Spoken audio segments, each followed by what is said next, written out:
Go. Yo, yo, What's yo, up? What's up? what's up, YouTube world? It's your boy Ty the Ambassador. Got my boy Robbie. Robbie. How What's you up? doing, Robbie? I'm good. How about Good, you? man. I'm good, bro. I'm good, man. Excited about Yeah. tonight's guest. You know what I'm saying?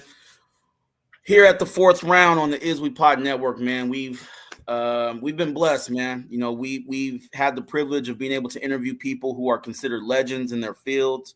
You know, whether it's hip hop legends, breakdancer Michael Chambers, aka Turbo, freestyle legend Juice. We've had some battle rappers up here. We've had Crazy Bone up here. Me and Robbie be talking behind the scenes, and we've really been trying to kind of break away a little bit from the hip hop stuff, man. We are both huge fight fans, huge fans of action movies, man. Mm-hmm. Tonight we got somebody who has excelled in both. This woman was ruling the 90s on the cover of over 35, 40 magazines, five-time world kickboxing champion, movie star, action star, currently teaches martial arts to this day. You know what I'm saying? We got my girl, Princess of Pain, Miss Kathy Long. There we go. You are so kind. Thank you. Yes, ma'am. How are you doing? I'm doing really well. Thank you. And I'm sorry for all the trouble the last few days, but No, you're good. glad we could get on the show. You're good. Stuff happens. Stuff happens. Life be lifing, as they say. You know. Yes, absolutely. Yeah, so I'm gonna just fan out real quick. 11, 12-year-old me never thought I'd be interviewing you. Are When you I saw, serious? yeah. So Wow. I got hip to you. I used to read a Black Belt magazine. I used to take Gojuru karate when I was a Wow. preteen, and I didn't stick with it. You know what I'm saying? But I took it. I dibble dabble, but I've always been a fan of martial arts and martial arts movies. And I remember staying up late one night. HBO Thursday Night Prime. This movie came on called The Stranger. You know, Yep, there's a hot blonde walking around in leather, breaking people's arms. I had no business watching it as an 11 or 12-year-old. You know what I'm saying? But then I do. I made the connection between, hey, that's this woman in the movies is also the woman I see in some of these magazines. You know what I'm saying? So, just huge fan, huge fan. Thank you so much. Yeah. Uh, let's get it started. So, let's talk martial arts. How did you get started? What interested you in martial arts? You know, when I started high school, my freshman year, I had a friend who I lived right next to March Air Force Base in California. It was in Moreno Valley. Back then, it was called Sunnymead, but I lived right next to the west gate of that Air Force Base. And a friend of mine in high school was studying Aikido on the base. So she brought me with her one day, and I was greeted by this big, huge, giant Buddha of a guy. Um, and he gave me a hug and welcomed me into the fold, and took, he was just very caring. The whole atmosphere was, everybody supported each other, everybody helped each other. They kept each other honest as far as, techniques and things like that. And I fell in love with the family structure that was provided to me, because I didn't have that at home. It was Okay. kind of like a dictatorship at my house. So kids were to be seen but not heard. And, if you got in trouble, punishment was severe. If you were, I mean, our curfew was 10 p.m., for example. And if we got home at 10 p.m., we were 10 minutes late. And that's 10 days restriction.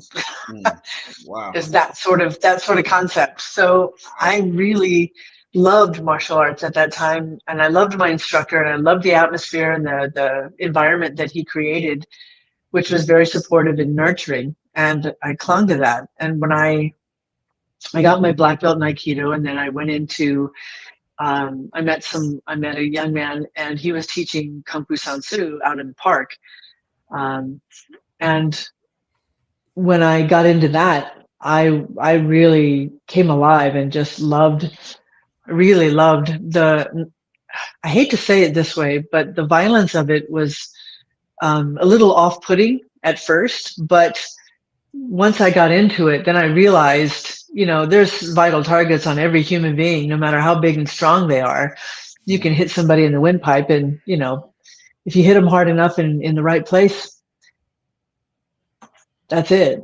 Yes, ma'am. So when I fell in love with Kung Fu Sansu, still is my favorite art. I still teach it today and practice it today. Right And of on. course, getting into the sporting aspect of fighting, that was a whole nother animal.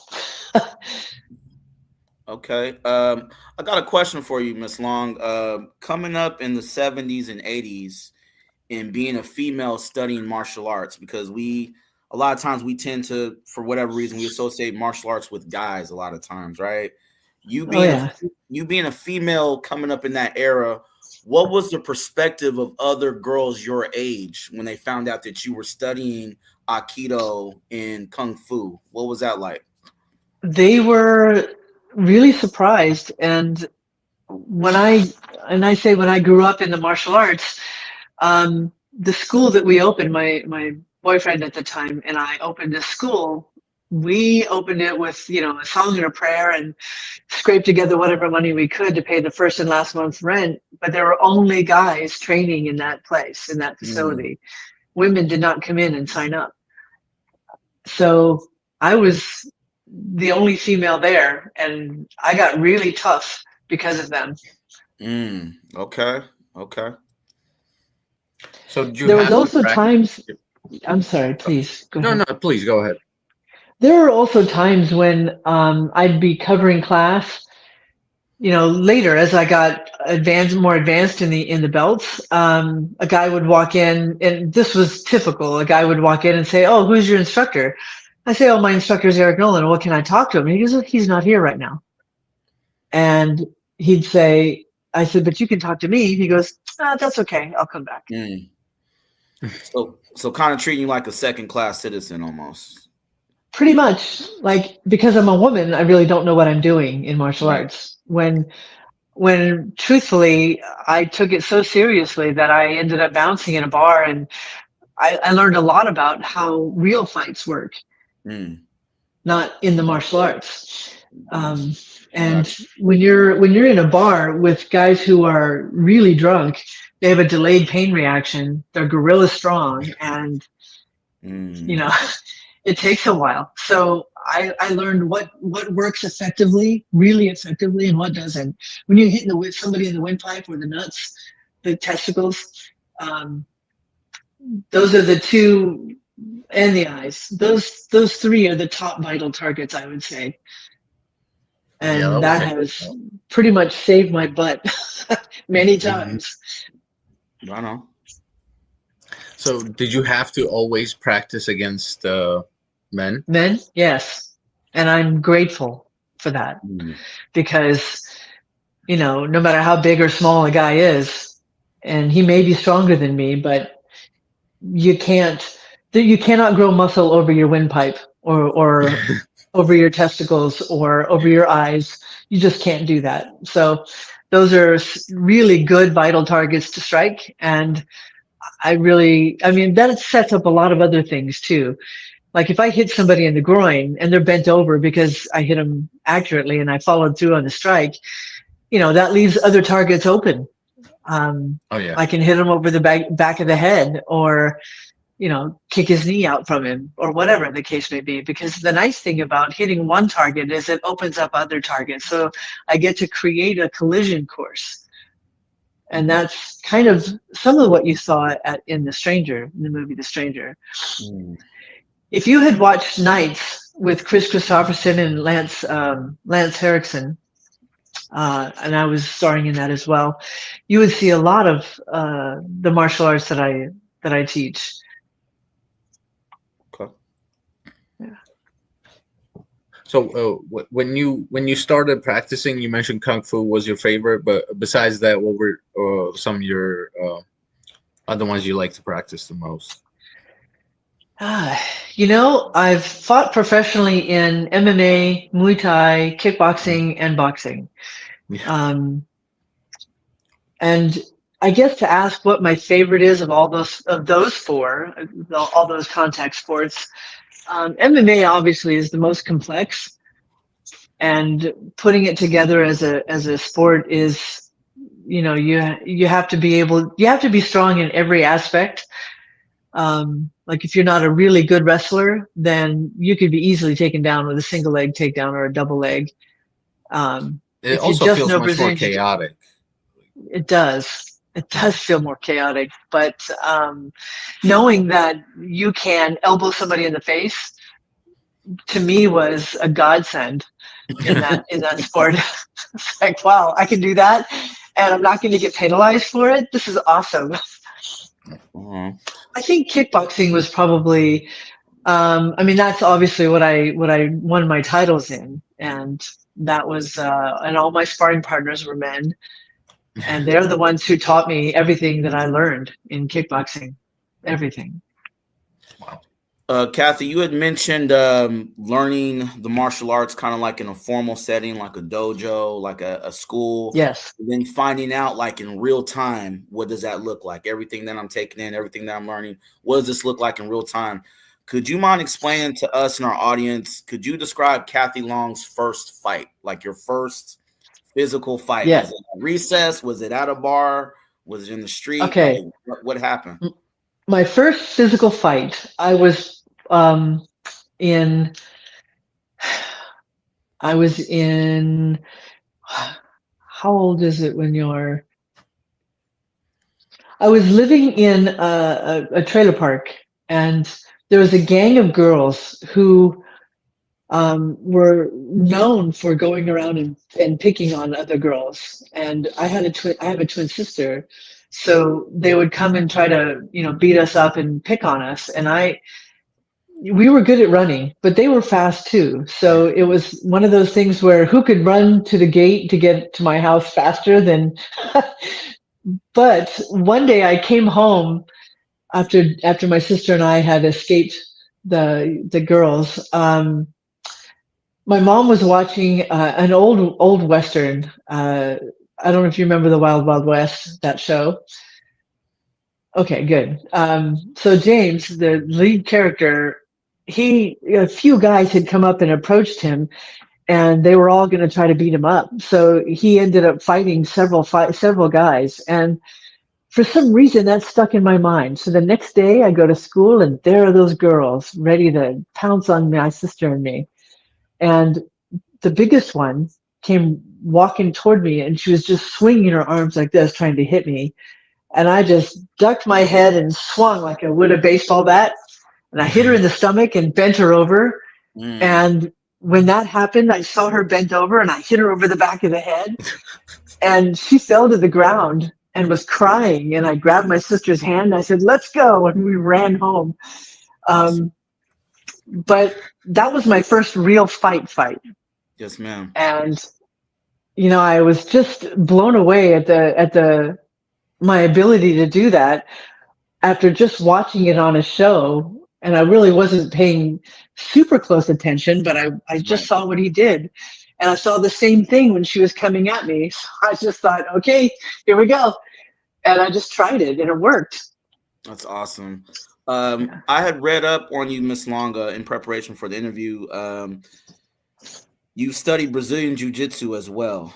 I'm curious, did you learn Brazilian Jiu-Jitsu like before it kind of popped in the early 90s with like the Gracies and the Machados, or were you kind of already kind of hip to it before UFC started getting popular in the early? It was always big in California, right?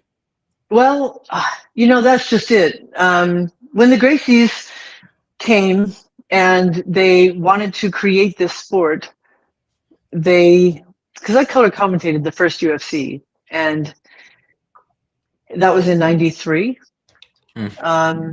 So in '94, I was training with the Machados in California. But the Gracies had already set up a school, so had the Machados. They're the kind of like the cousins of the Gracies. Yes, ma'am. And I studied with them for about 8 or 9 months, and then I had to move. Then I started training with other really top-notch MMA fighters, or trainers, I should say, or Brazilian Jiu-Jitsu trainers, or catch wrestling. Oh, which is kind of like the more aggressive moves. They're not as fine tuned, but they're very aggressive. it's kind of Yes, like man. wrestling just with submissions. And Yes. yeah, Well, like catch chokeholds. wrestling, they do all the submissions that Brazilian Jiu Jitsu does, Yeah. except that they're just more aggressive about it and they cause more pain, which is a good thing, I guess. Mm. But I've studied off and on for about 5 years. Um, Okay. Not that I teach it, but I can certainly handle myself on the ground if I need to. I Yes, man. learned enough defense to have a couple of pro MMA fights. So I didn't Wow. have superior offense in Brazilian Jiu Jitsu, but I also worked with Eric Paulson and Josh Barnett, exclusively for keeping me off the ground as much as possible, even though, their specialty, of course, is on the ground. My thought process was I'm going to study as much defense as possible and get up as fast as I can if I do end up on the ground, um, which came in handy. For sure. Because I think if I'd stayed on the ground too long with any of them, I would have got myself in trouble. Mm. Okay. So, uh, around 2015, Mm-hmm. when UFC got the women's divisions, and Rousey was just selling millions and millions of pay-per-views. What did you think about that? Like, what was your mind at? Were you happy for her? Were you happy about the sport? You know, over the years, I had watched the sport progress, and for periods of time, I would see that first it was Brazilian Jiu Jitsu that was basically taking control of everything. And then there came kickboxing, and then there was wrestling influence, and then there was judo influence, and more of the kickboxing influence. And it's just one of those things where I saw it was the really wonderful thing to see is watching it progress and evolve and grow as a sport. And I mean, at first it was just a free for all. At the first UFC, I was in the rules meeting, and in the rules meeting, the boxer whose name I'm forgetting, forgive me, um, he said out loud in the rules meeting, so do I wear my gloves or do I just wrap my hands or Oh, do I go Art barehanded? Jimerson. Art Jimerson, yes. And he asked all these questions, and you know what the answer was? I don't know. Mm. That was the answer. And I thought, oh my God. I mean, I had a sense of what was going to happen, but, Miss Jefferson had no idea what he should be doing, and neither did anyone else. Yeah, Um, Art showed up in at UFC one. He had one boxing glove on. yeah, yeah, and we saw what happened with that. So, Yeah, but the very first one, I think, was just honestly the Gracie show, yeah. right? But that's the way they wanted it to be. And that's okay because look at the sport today. It's amazing. They always say that Gracie's kind of just set up UFC one just to just to beat everybody.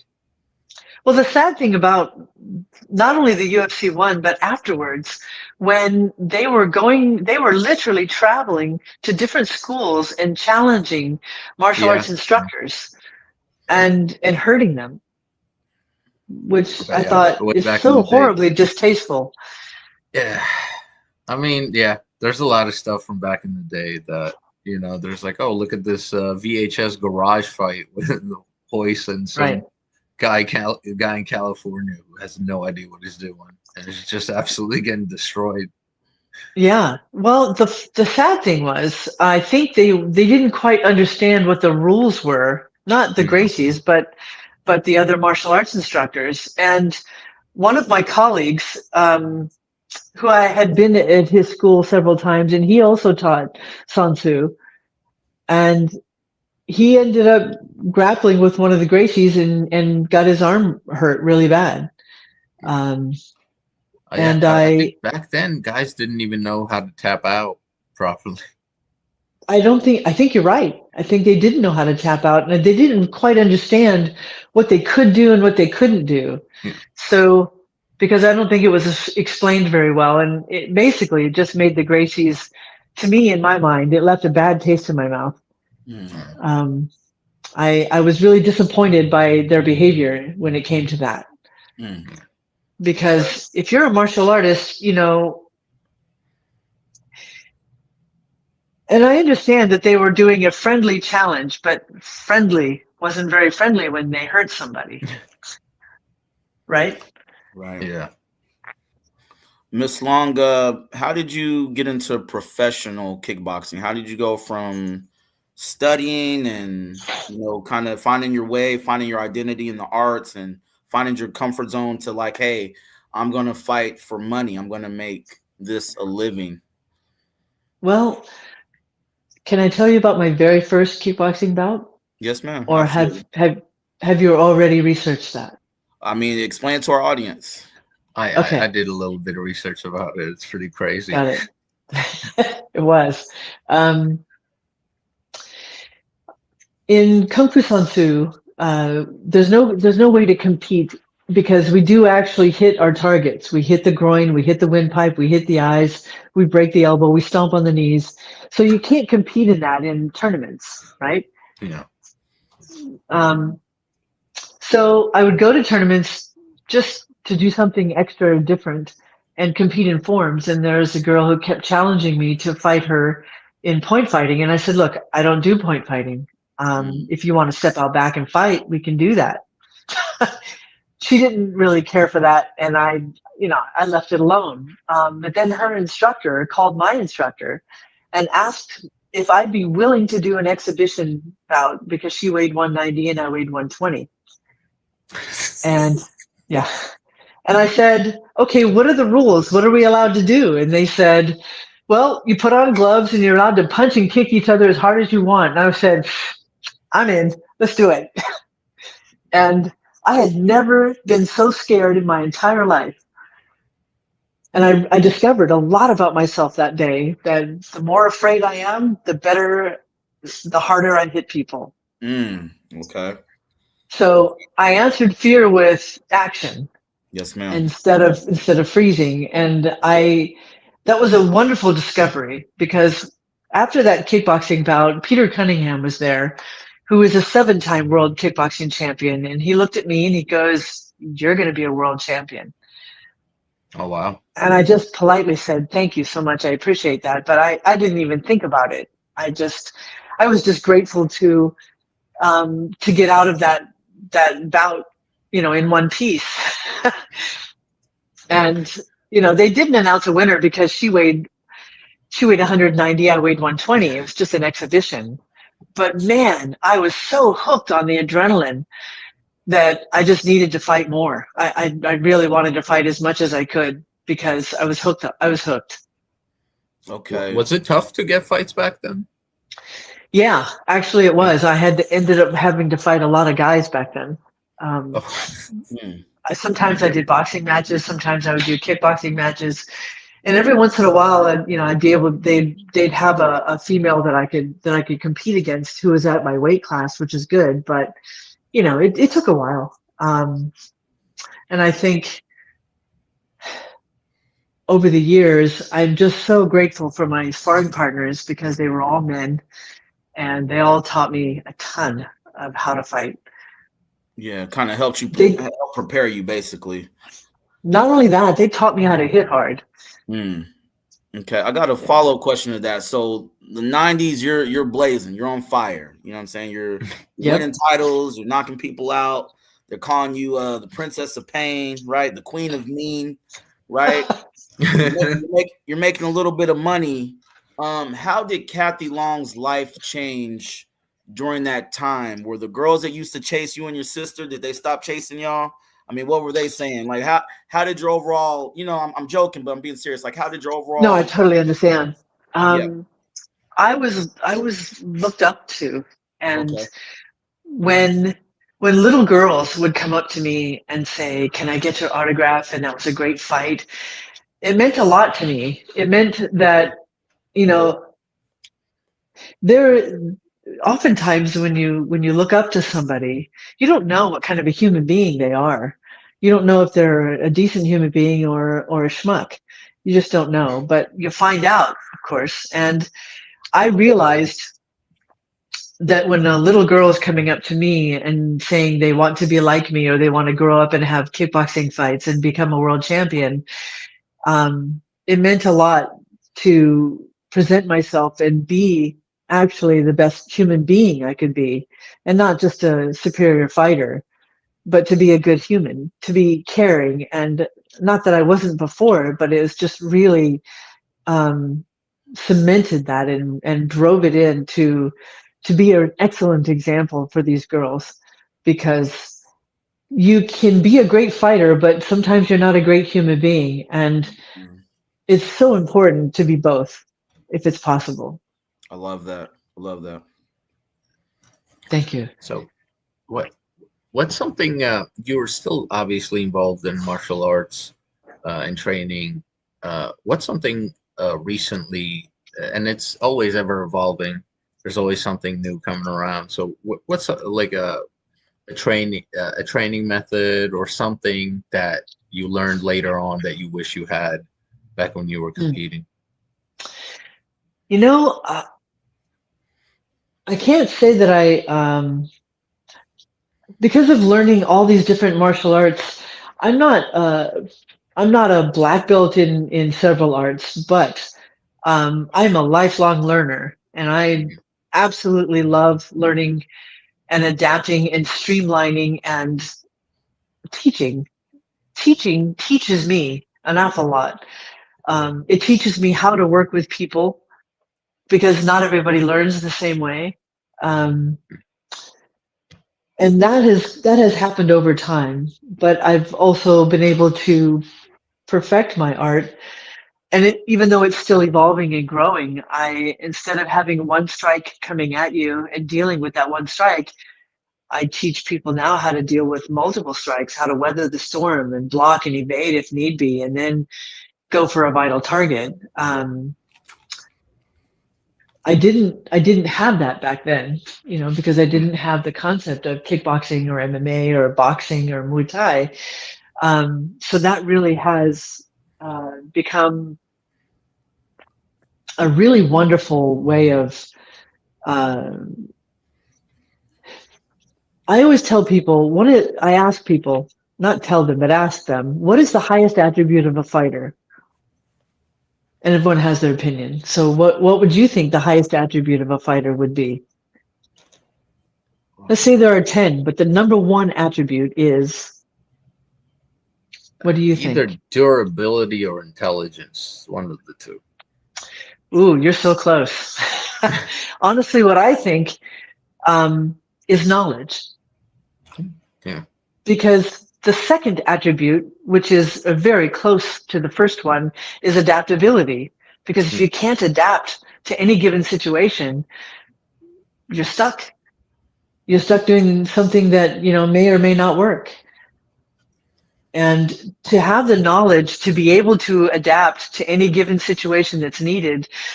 I mean, we did tons and tons and tons of what we call reality drills in Sun Tzu. So a reality drill is, you know, somebody tries to carjack you, literally try to get into your car and force you to drive somewhere or hold a gun to your head. And how do you get that gun away from them if you can? Or you're walking into the bathroom stall and for some reason you get some guy comes at you from behind, or you're hanging out in the park and I mean, all kinds of different scenarios. You're in your office and who knows what you're doing for a living, but say you're in your office and somebody's coming up and is very belligerent and they're screaming and yelling at you. And then what? Are you sitting in a chair that has wheels? Do you have weapons on your desk? I mean, a pen, obviously, or a pencil, but it was just one of those situations where we would create all these scenarios and teach, you know, and figure out how to fight out of that. And protect yourself or protect a loved one. And I worked executive protection for well over 25 years, helping people either with a very high risk or a very low risk. And they could be just celebrities who need to be, not bombarded with a whole bunch of fans. It all depends. I went off on a tangent there. Sorry. Okay. Did I answer your question? Yeah, definitely. Go ahead. You were talking to my boy Robbie about adaptability. At some point in the 90s, you ended up adapting from, professional kickboxing to making movies. Yeah. How did that opportunity come about, or how was that first presented to you? After my let me back up. Do you know who Benny the Jet Yokitas is? Yes, absolutely. Good. Okay. Well, he worked on the very first Batman and the second Batman, directed by Tim Burton. Okay. So, Benny called me and said, "Hey, we're working on the second Batman, which is Batman Returns, and they are looking for somebody who could potentially double for Michelle Pfeiffer as Catwoman and train her." And I said, "Wow, okay, that'd be great." So he got me an interview with a guy named Max Clevens at Warner Brothers, and I drove like 130 miles from Bakersfield down to Burbank, and I remember walking around Warner Brothers, which is gigantic. So I was a little lost. I had a map, but I really couldn't figure out the buildings and where I was going. And I asked a young man that I saw there if he knew where this particular building was and where the room was, so I could talk to the stunt coordinator. And he goes, "Sure. What are you auditioning for?" And I said, "Well, I'm auditioning to double Michelle Pfeiffer as Catwoman." And he goes, "Oh, great. Okay, let me walk you over to the building." So he walked me over there and pointed upstairs, and he goes, "It's the first door on the right." So I went up there and walked in, and this is right before one of my fights in Lake Tahoe on Showtime. So I was yoked out. I was super ripped and wearing shorts and a tank top. And I walked in, and Max Clevens looked at me and he goes, "Oh my God, not another fat chick." He goes, "Can you go lift a weight or something?" And he was laughing, and I was laughing. And he looks at me and he goes, "All right, kid, what do you got?" And this is back with VHS tapes. I said, "I have a VHS tape of one of my fights." And he goes, "Okay." So he puts it in the player and he's playing it. And then he got a phone call. And he answered the phone call and he goes, "Yeah, yes, sir, I can do that. No problem." And he hangs up the phone. He goes, "All right, kid, go downstairs and show me what you got. Do some moves." So I ran downstairs in the grassy area, and the young man who had given me directions was there. So I thought to myself, all right, well, if I'm on a movie set, then I should definitely not look at him. So I just did some shadow boxing and fighting in the air and things like that. And then Max said, "Okay, come on up." So I went up and he goes, "All right, we've got a wardrobe fitting on Wednesday. We want you to come in and talk to Michelle so we can set up a training center." I said, "I'm sorry, what?" He goes, "Well, you got the job, kid." And the guy who gave me directions was Tim Burton. And I had no idea. I had no clue. I didn't know who he was. But it proves the point that you should always be polite to everyone. Right on. So you did a few movies. The one I remember the most was The Stranger Nights. Yes.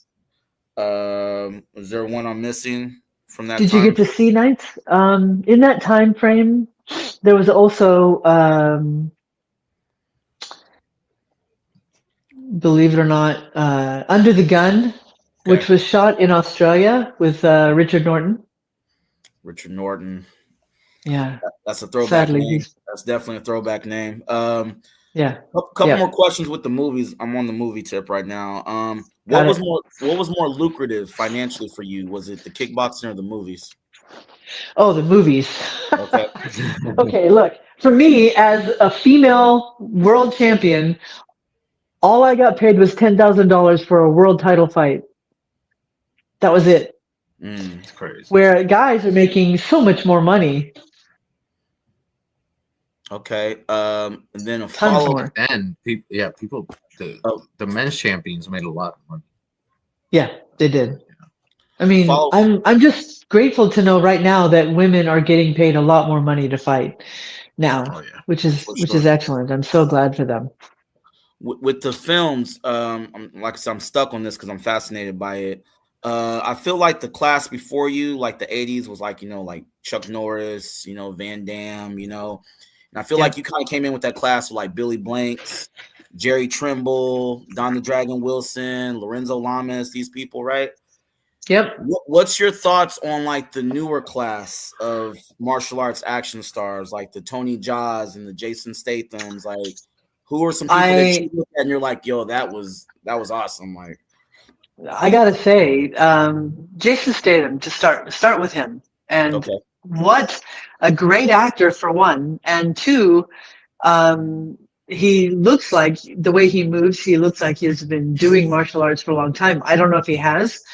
I've not done my research on that, but he just moves really well, I and think he's just a working class, like manual labor type of guy. I think that's fantastic Yeah. because he moves well. He's okay, got kinesthetic brilliance, I would say. okay. What's your thoughts on Yeah. Tony Jaa? Hands down, man. He's awesome. I mean, Fire. just amazing. Just amazing. I'm the kind of person that I never studied a martial art that taught me how to do like fancy spinning, jumping back kicks and things like Right, that. right. All of the what I studied with there were kicks in it, but obviously it was just typical roundhouse kick or maybe a spinning back kick at the craziest. Yeah, So I never really got a chance to learn all the really cool stuff that like Tony Jaa can do, for example. yeah. Even in your movies, like the fight scenes, I'm curious, did you do the choreography or were involved with the choreography? Because it's very much like real Yeah, time kind of It's fighting. You straight know to what I'm the saying? point. Yeah. It's straight to the yeah, point. It's Yeah. brutal. It's putting the guy down as fast as possible. yeah. That was me. Okay. I got to choreograph, and that was a blast. And the good thing about Michelle Pfeiffer was in Catwoman is she was so athletic. I had no idea, and there was so much that she could do. And the good thing is, I choreographed all the fight scenes according to her abilities, so that she would shine and look really good. And I tried to design it so that she didn't have to use me very much. So you would choreograph the fight scenes and also be a stunt double as well. Yeah, yep. And I Okay. did several of the stunts, and it was a blast. Remember when the generator blew up and she caught on fire? That was me, and that was the first time I'd ever been lit on fire, and that was amazing, Oh absolutely wow. amazing. Yeah, my whole outfit. I'm looking at it. I'm trying not to just stare at my arms, right? I was just, at the corner of my eye, I'd look, and I'm like, oh my God, I'm on fire, but I don't So feel it. how does This is that work? so Is there cool. like some kind of a layer between you and They the put a, fire? yes, there is a layer. They put a fire retardant gel all over you. And Okay. then when you're lit on fire, um, you're on fire, but it's not penetrating yet. And obviously, you're not on fire for very long, but Yeah. you're definitely on fire. It Wow. was fun. It was a lot of fun. What other films did you work on the stunts? Gosh, I worked on Natural Born Killers. I worked on Romy and Michelle's high school reunion, Death Becomes Her. Oh, Wow. These were obviously quite a bit older, but what else? I worked on Walker, Texas Ranger. That was fun. yep. Cool. I had to jump on a guy's back who was 7'6". Wow. Yep, jump on his back and get him in a chokehold, and that was fun. Oh, And which he was one the did you enjoy shortest. more Oh man, compared to there's acting and? I gotta say, acting is a ton of fun, absolutely a ton of fun. Yeah, It's just that it's in Hollywood, and you may know this, you may not, but when I was in it for a few years, it was always about who you knew, not what you knew, I see. not how good you are, but who do you know, and what influence do they have to get you into this, that, or whatever? Because I mean, it's not 100% like that, but it's a lot. And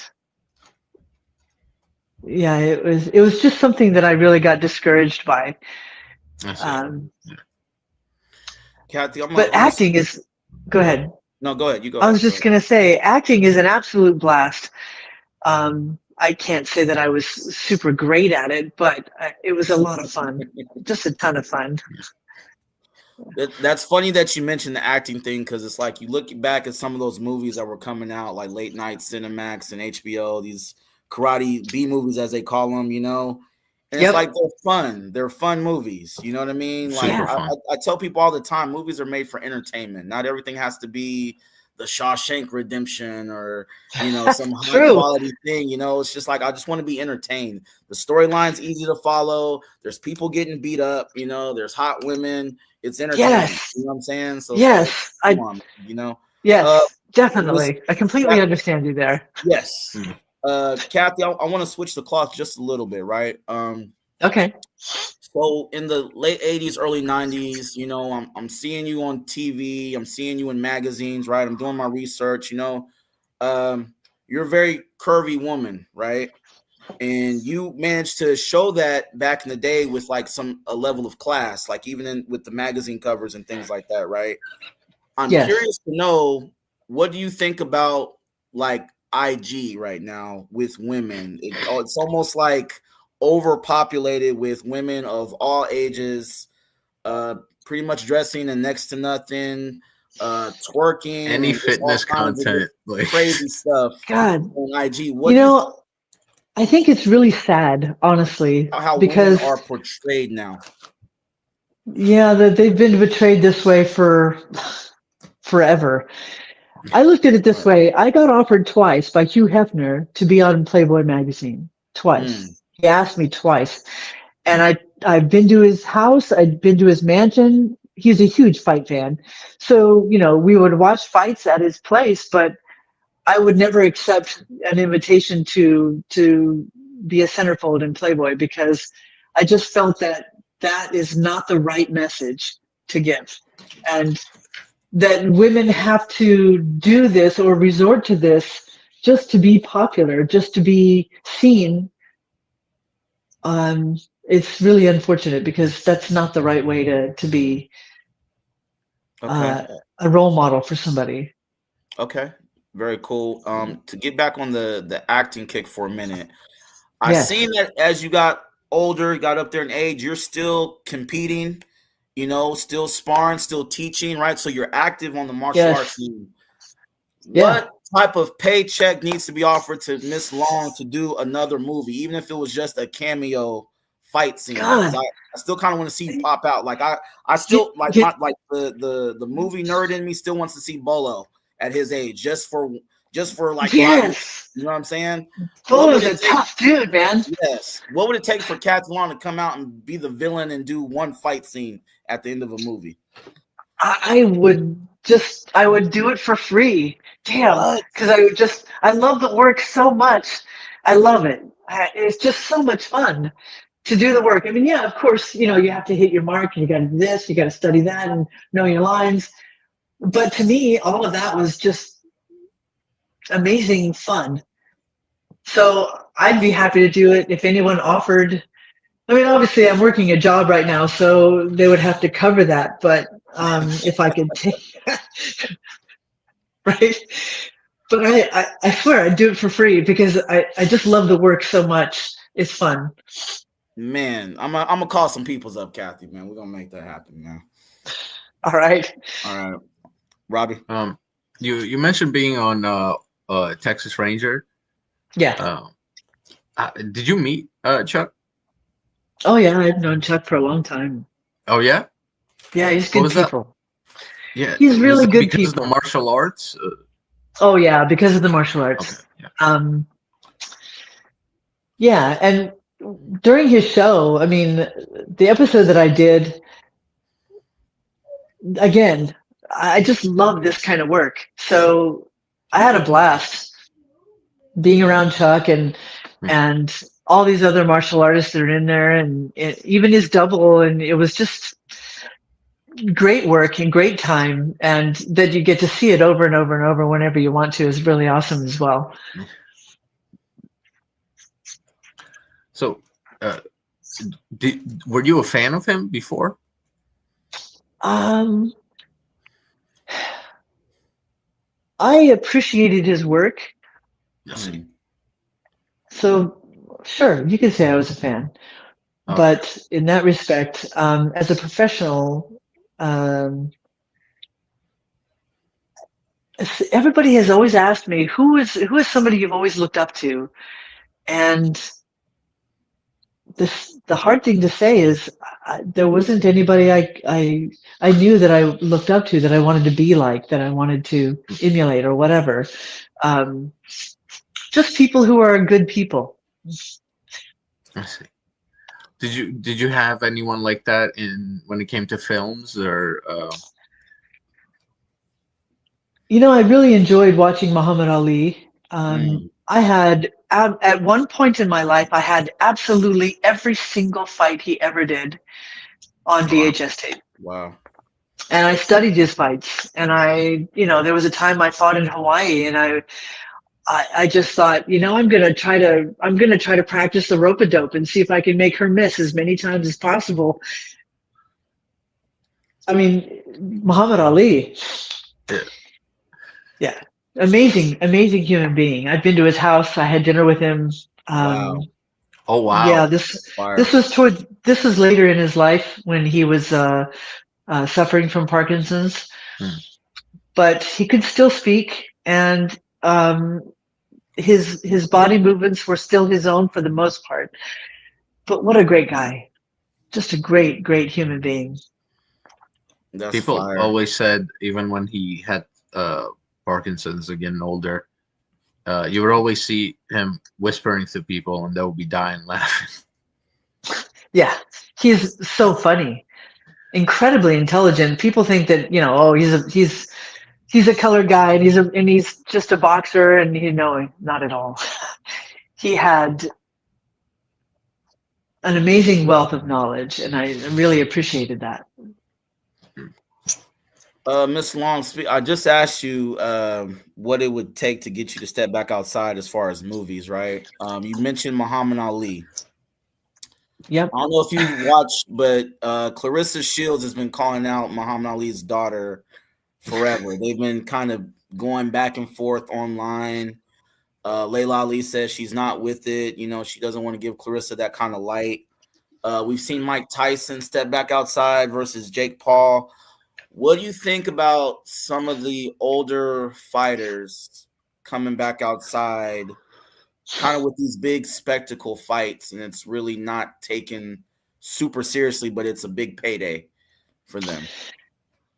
I think that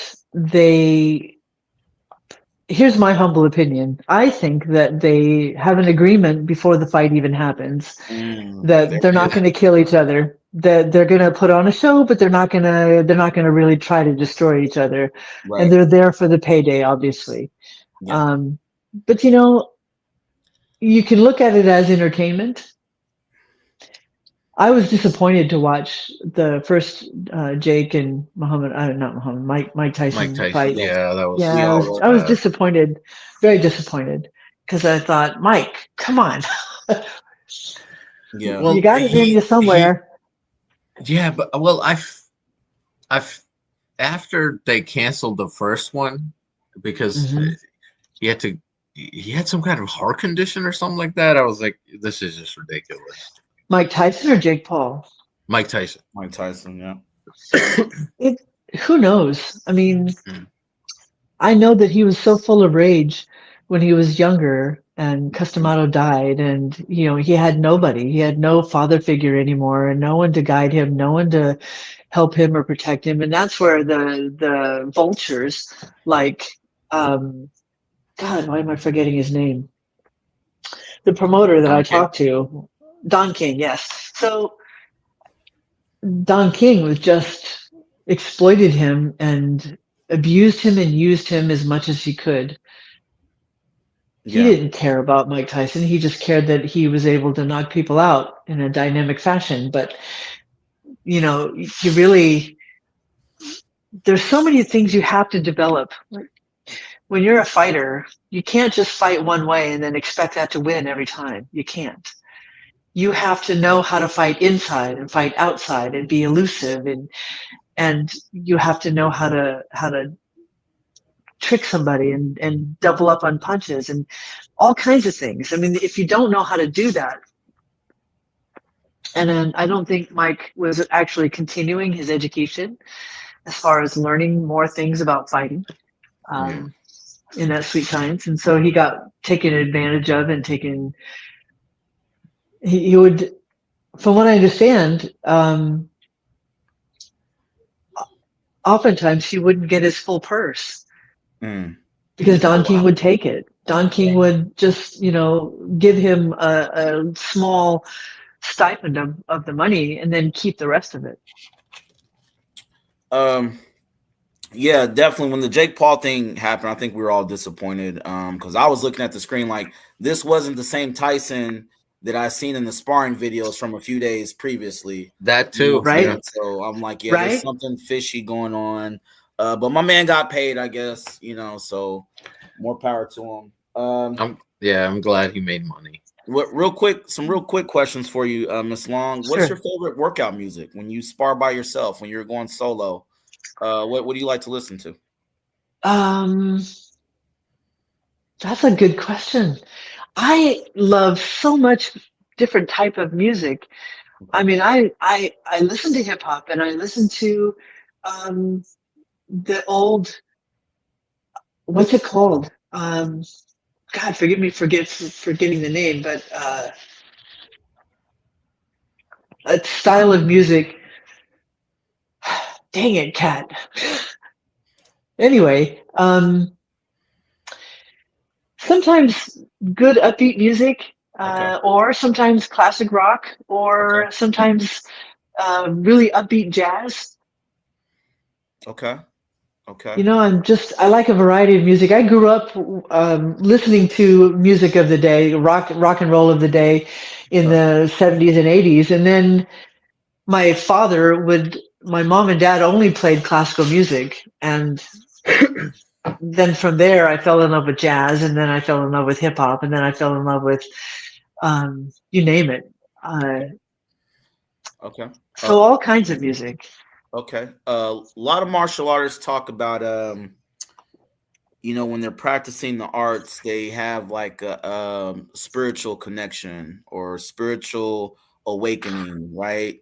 Has that ever been a thing with Miss Long? Have you ever connected the martial arts to, maybe spiritual life or spiritual side of things? We're all energetic beings Okay. in that respect. I died when I was 11 years old, and Mm, I have been connected ever since. okay. Um, so I definitely have a deep awareness, um, and have been given several gifts in that respect. So yes, Okay. I can dig it. Robbie? thanks. Um, I wanted to ask about uh discipline when it comes to fighting, and nowadays how strict are you on the phones in the gym? The phones in the gym. You mean like people getting on their phones while they're in the gym? Yeah, or like looking on, because I know some people really don't like it when people even have them around when they're training, or even sometimes if you bring it in. I look at it this way. Some people will write down on their phone the technique because I'd like them to either write it down or they can video record it, but at the same time, I'd rather they write it down because writing down means that when you're physically writing it, it helps stay in your memory when you're Yeah, doing that. definitely. So I didn't mind if they took their phone and wrote down on their notepad in their phone the technique, and that's fine. But nobody's disrespectful. Nobody goes over to the phone and picks it up and starts talking to somebody or texting somebody in the middle of class. Nobody does that. So the people that come in, they're already respectful. I didn't even have to lay down any rule or laws. They're just enthusiastic about learning, so they don't get on their phones. So I've never had a problem with that. Okay. I was also wondering if you still watch UFC currently. Who are some of your fighters that you enjoy, or boxing, kickboxing, anything? Because I've been traveling a lot and for a long time, I feel like I lived under a rock when I was training and competing. And I didn't stop competing until I was 52. When I was 52, that was my last fight. So that was Correct. 9 Really years impressive. ago. Yeah. Yeah, Not 9 that years long. ago. No, not that long. Yeah. Yeah. I'm gonna end it off with 3 questions. One, I'm gonna name off a few names, and you just tell me either in one word or a quick sentence, first thing that comes to your mind. Okay. Jim Kelly. Excellent martial artist. Okay. Bruce Lee. On the right path. Okay. Cynthia Rothrock.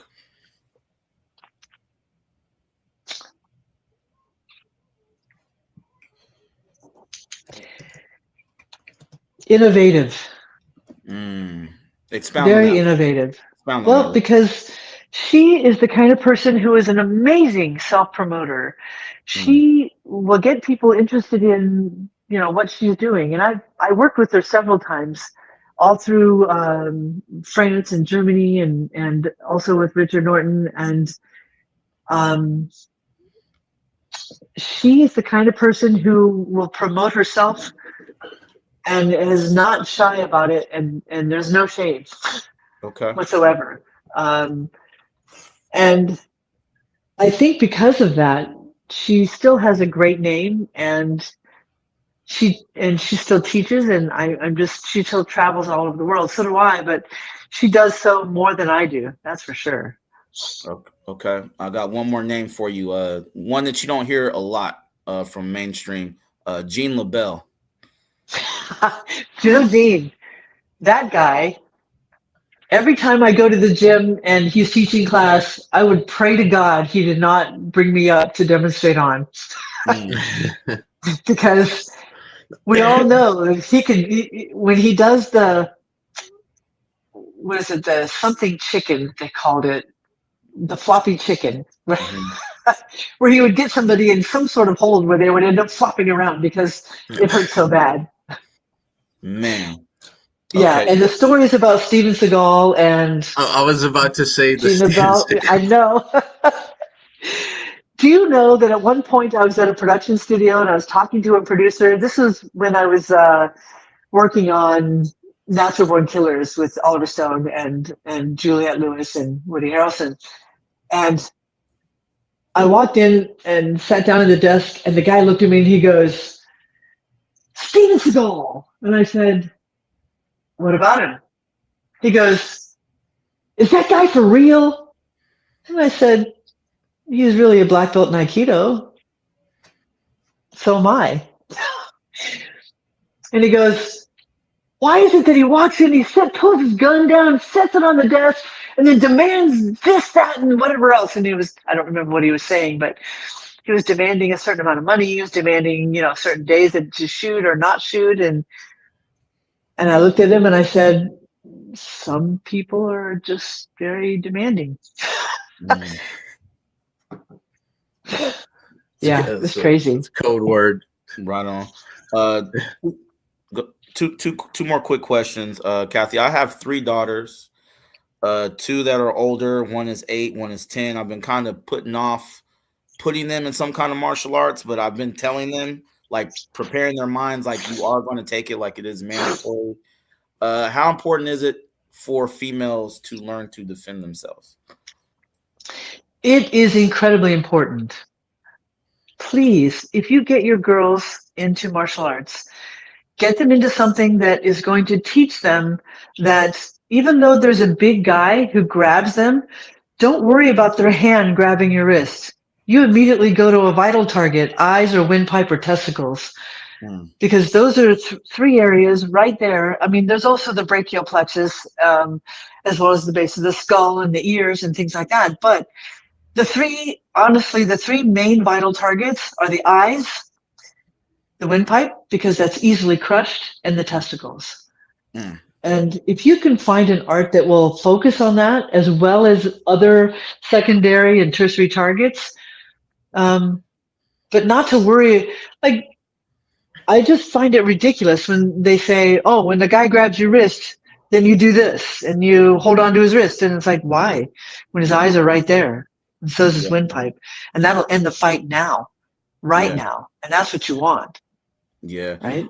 After this interview, I'm gonna talk to my girls and say, hey man, Miss Long said I gotta train y'all to be killers, man. Like, it's not a game. Hey, you know, when I bounced in that bar, I dealt with people who were huge. I mean, imagine being super drunk and you have a delayed pain reaction, and I'm crushing this guy's testicles while he's squeezing the life out of me, and then he's falling on top of me, right? Yes, and I had to step back. I took all the strength I had to step back and turn just a little bit, enough for him to fall down. He was out cold. I was squeezing the life out of him. So he's squeezing the life out of me too, but yes, ma'am. It worked. Man, Kathy, you don't play, man. No. Last question. I think this is a good one to end the interview off on. Okay. When it's all said and done, Miss Long, you've accomplished so much. When you go to the other side, because you talked about that spiritual life, whatever that looks like, what is the legacy that Miss Long leaves behind? How do you want people to remember you?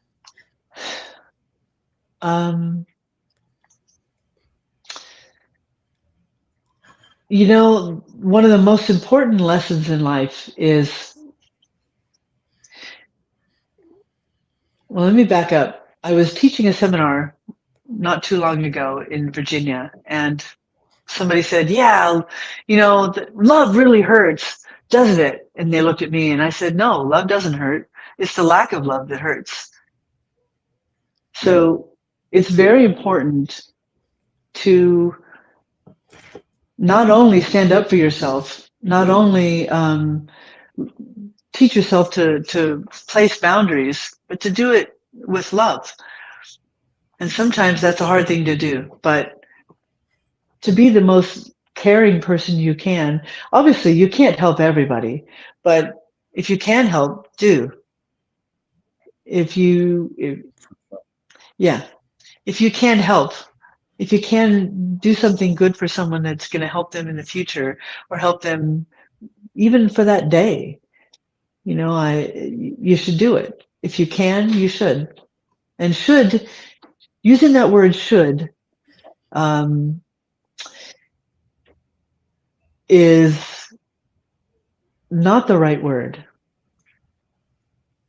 If you can, then do, by all means. If you can help somebody, then help them. Okay. Miss Long, we want to thank you for taking the time out to talk to us tonight. Glad you pulled up. I just want to let you know, I know you've got your accolades in the martial arts world. You've met all these great boxers and grapplers and kickboxers and all that, but you had people like myself and Robbie who were just watching from a distance, you know, and I was a kid at Kroger's, you know, sometimes buying black belt magazines, sometimes I would tuck it, you know, but those magazines, I was checking you out in the movies, and I was just, you know what I'm saying, just a big time fan and admirer of your work, you know, and really appreciate you. Yeah, we appreciate you pulling up. If you could do us one favor before you go, if you could introduce yourself as Kathy Long, 5-time world champion, and just shout out the 4th round, we would appreciate it. Give us a drop. Yes. We'll flip it later. Okay. Hey, everybody. I'm Kathy Long, 5-time world kickboxing champion. I want to give a shout out to, dang it. What did you just say that? It's well, we can try it again. We'll do it again. What's the name of you? Kathy Long, 5-time world kickboxing champion. Shout out to the 4th round. 4th round. Sorry. Okay. Hi, everybody. I'm Kathy Long. I just want to give a huge shout out to the 4th round. These people are amazing, and you really should hang on to their show and every chance you get to see it. There we Right go. on, Thank you so much, Kathy. Thank you. Thank Hang you. back after the show. Don't get off the app yet. We'll talk. Okay. Later. Okay.